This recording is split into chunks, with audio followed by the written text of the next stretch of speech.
Sõna saab Nõmme linnaosa vanem, härra Lauri Paever. Head nõmmekad, lugupeetud külalised, on suur rõõm ja au tervitada teid siin Estonia kontserdisaalis peagi saabuva Eesti Vabariigi sünnipäeva puhul. Kohe ongi käes see päev, kus tunda uhkust ja tunda rõõmu. Mõeldes, kui vähe meid on ja kui väike on meie riik, siis seda enam on tähelepanuväärne, et me oleme siin selle väikese maanurga peal vastu pidanud aastatuhandeid ja meil on päris oma riik. Ajalugu on meid vintsutanud tublisti ja on olnud palju neid hetki, kus meie püsimajäämine rahvana on olnud noatera peal. Samamoodi oli ka meie omariikluse tekkega. See oli napilt õnnestumine, kui me oskasime ära kasutada õige hetke ning suurte riikide jagelemise kõrval leida endale enda koha. Hea nõmmekas Heinz Valk ütles hiljaaegu, et õnn on olnud meiega ja tal on tuline õigus ning ma arvan, et täna me peamegi tähistama eeskätt seda, et õnn on olnud meiega. Kohe on täitumas 104 aastat Eesti riiki. Selle aja sisse on mahtunud kuhjaga rõõmu, kordaminekuid ja väga ilusaid hetki, aga kahjuks ka traagikat ja kurbust. Usun, et igaüks siin meist saalis mõistab ja saab aru, et meie riigi iseseisvus ei ole tulnud lihtsalt. Seepärast hoiame oma riiki, selle keelt ja meie kultuuri, sest see on meie suurim rikkus ja meie suurim jõud. Väärikas eas juubilari sünnipäeva puhul on ikka tavaks natukene pilt tagasi heita ja meenutada ka möödunud aegu. Vast kõige kõnekam, mis on juhtunud selle 104 aasta jooksul, on see, et Eestis on ilmavalgust näinud pea 2 miljonit inimest. 2 miljonit erilist ja tähelepanuväärset elukaart ja nende seas 6 presidenti, meie enda 6 presidenti. Kusjuures kõikidest taasiseseisvuse ajal ametis olnutest on 4 omanud märkimisväärseid seoseid ka Nõmmega. Ilmselt siin olijatel ei ole uudiseks, et Lennart Meri, kui perega Siberist tagasi tuli, siis nende pere kolis Nõmmele ja Lennart läks Nõmme gümnaasiumisse õppima. Ja ma tean, et tema poeg Mart, kes täna ka meie seas istub siin, elab endiselt Nõmmel, meie juures.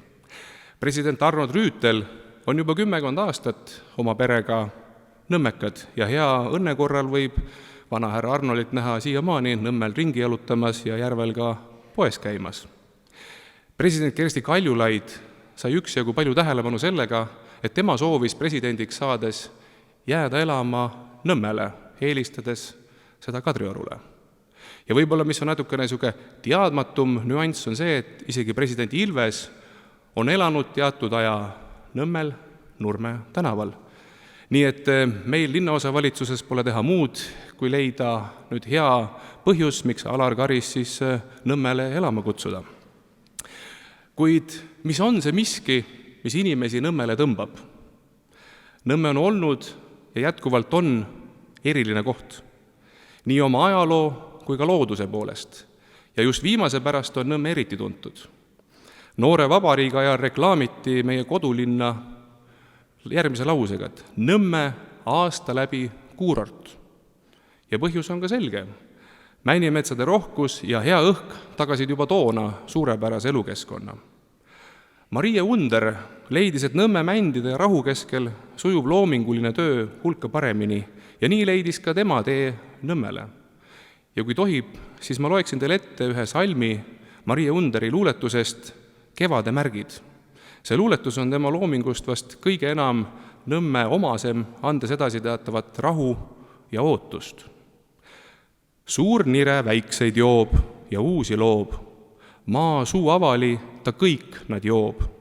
Üht jalga päästes porist, teine sees, nii kõndisin ma valguses ja vees. Kuid mis ootab siis meid ees? Millisena sooviksime meie näha Nõmmet tulevikus? Kas ainult aedlinnana, kus on kohalikel hea elada? Või lihtsalt mõnus keskkond tallinlastele puhkamiseks ja sportimiseks? või tahaksime, et Nõmme oleks tegelikult midagi hoopis erilisemat?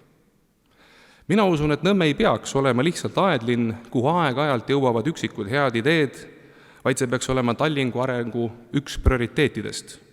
Nõmme keskpunktist tuleb kujundada kaasaegne asumikeskus, kuhu tullakse mitte ainult turule toidukraami ostma, vaid ka perega väärt aega veetma, sõpradega kohtuma ning kultuurielamusi otsima. Nõmme areneb ja õitseb edasi. Hoolimata sellest, et olukord Euroopas on ääretult pinev, aga ka pinev. Tahaksin ma teile öelda, et tegelikult me elame ju imelisel ajal. Meil on õnn elada iga päev vabas riigis, tundmata võõra võimu jõudu. Hindame ja hoiame seda. See on väärtus, mida igal riigil tänapäeval kahjuks ei ole. Seega ilusat saabuvat Eesti Vabariigi 104. aastapäeva. Aitäh teile!